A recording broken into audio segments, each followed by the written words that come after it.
الغلاء ديال الاسعار نتيجه لعدم تبصر ديال الحكومه ديال المغرب، لان كانت منتظره. ربما ترجع لي فيديو اللي درت ب 21 و 2021 كنت دائما اقول على ان 23 ستكون اصعب سنه ماشي على المغرب، على مجموعه من الدول. ومره اخرى تنقول ما غيوقع الانفراج الاقتصادي في المنطقه الى غايه 2027.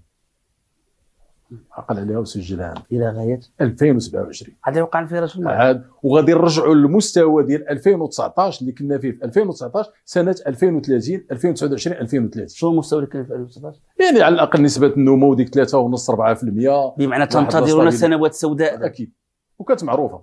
داكشي فاش نقول لك الحكومه فاش كتجي كدير برنامج معين، الا ما كنتيش كتقرا واحد 5 سنين و10 سنين لقدام، الحكومه ما كتدبرش اليوم.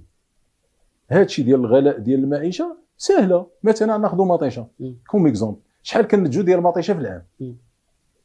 شحال كيتنتج ديال المطيشه في العام؟ هو قال لك المطيشه علاش غاليه اليوم وخرج بلاغ حكومي، قال لك البرد هو السبب ديال هذا. كنتجوا 1,500,000 طن في السنه ديال المطيشه، بمعنى مليون و500,000 طن. بمعنى المعدل اليومي ديال المغربي تقريبا شي كيلو ونصف في النهار كتجيك حقك ديال المطيشه. انا ما كتوصلنيش كيلو. ولكن المخطط الاخضر اللي دائما كنا كنتقدوا، تنقولوا المخطط الاخضر خطا كبير فاش كنهضروا على لي برودوي افالور اجوتي كبيره وركزوا على التصدير، ولينا كنبيعوا لا ماجوريتي ديال الانتاج ديالنا وخلينا البلاد. اشنو اللي كان تيوقع شحال هذه؟ فين وقع التغير؟ التغير وقع ان شحال هذه كنا كنبيعوا لاوروبا. اوروبا عندها دي نورم باش كتشري. الان ولينا كنبيعوا لاوروبا والافريقيا. افريقيا كتشري خارج لي نورم، اللي تجي كيشريو من عندك.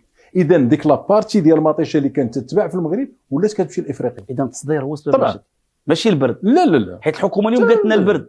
راه هي حكومه البرد. شنو تقول لك البرد؟